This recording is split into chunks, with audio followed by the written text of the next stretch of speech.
Welcome back to Taylor. You know I love it. What is that? It's political panel time. Republican strategist, former New York State Representative Joe Borelli, Democratic strategist, and former senior spokesperson for the Biden transition team, Cameron French. All right. JD Vance, the vice president, sat down with Joe Rogan for 3 hours. We played one soundbite yesterday. We're going to play two tonight. The first on the Epstein files and a mistake. Play it. If people want to say we mishandled the Epstein release, guilty. We did mishandle, especially the communications of it. What do you think should have been done? I think that we should have just dropped everything at the very beginning. And like, obviously it takes a little time to review the stuff, to find the stuff, to redact things where you have victims and so forth. But we should have just done it as quickly as possible. Related, the vice president called himself an Epstein conspiracy theorist. His words, not mine, and then said this. Well, most people think he was Mossad. Yeah, Mossad or CIA or some other deep state, whether in America or Israel or another country. Or both. You know, look, he clearly had connections to the highest levels of American intelligence. He clearly had connections to the highest levels of Israeli intelligence. Clearly had connections to the highest levels of Israeli intelligence and American intelligence. That's not been disclosed, or that has been rumored about. It has been sort of on the fringy edge of the Epstein matter for quite some many years, but now the vice president is giving it on Joe Rogan, the absolute administration imprimatur. Joe. Look, let's start here. This is why people like Joe Rogan to begin with. He gets these very famous people to commit to 2.5, 3 hour podcasts, and there's no script. You can't possibly, talking point your way through 3 hours. There's no sound bites in 3 hours. It's just raw, unscripted, what people are really thinking. And here you have a situation where the vice president was riffing, and he might have let out some information that was pretty. He might want to try to claw that back. Yeah, but look. I like the part where he took responsibility for failing the comms portion of the Epstein file release. They released 3.5 million files. The point was transparency. To have the former attorney general out there saying there's a client list on her desk when that clearly wasn't the truth, right, that just undermines the whole purpose of bringing these files to light. That was their first mistake. Might not be their only mistake, but that was their first mistake. Cameron?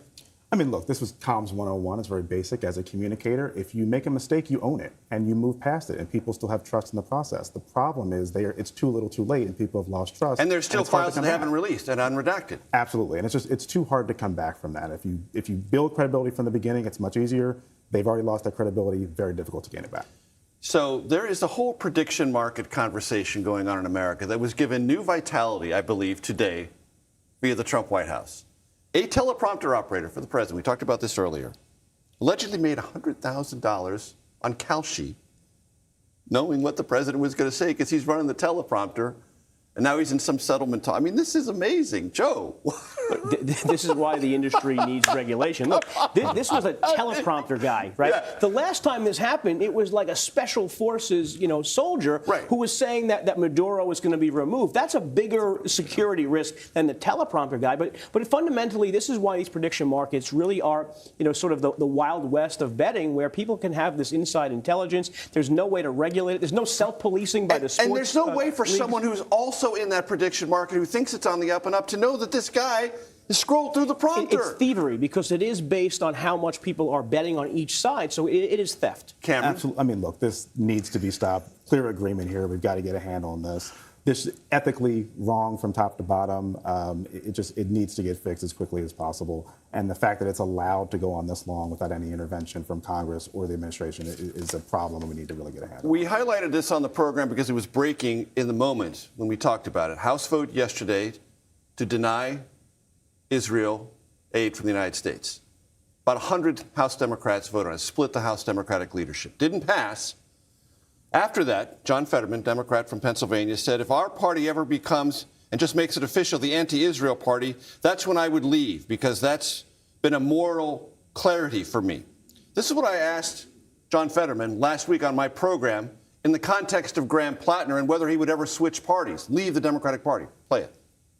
I would never change my party.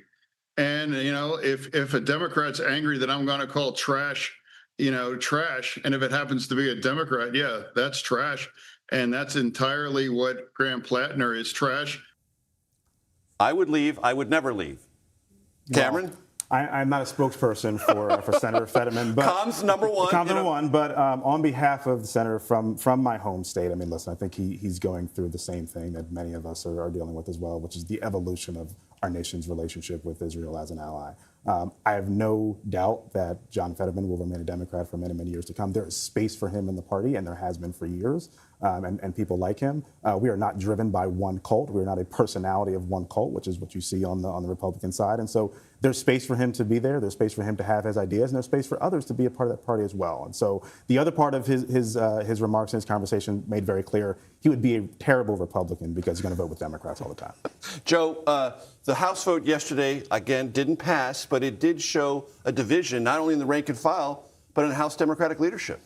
Look, and we saw this play out with the socialist revolution of candidates here in New York that ended up winning. There's not much difference between some of these. Brad Lander and existing Congressman Dan Goldman, there was not any delta between their policy positions except for the big issue of Israel. And you saw that replicated with Chevalier and others, where the main differentiating point between the candidates was their support for Israel. So this is a problem. And for how much Democrats. they're willing to support and rhetorically back the Palestinian cause. Sure. So this is a problem for Democrats going forward because it does drive a big wedge. Joe Borelli, Cameron French, I appreciate you coming in. Thanks so much.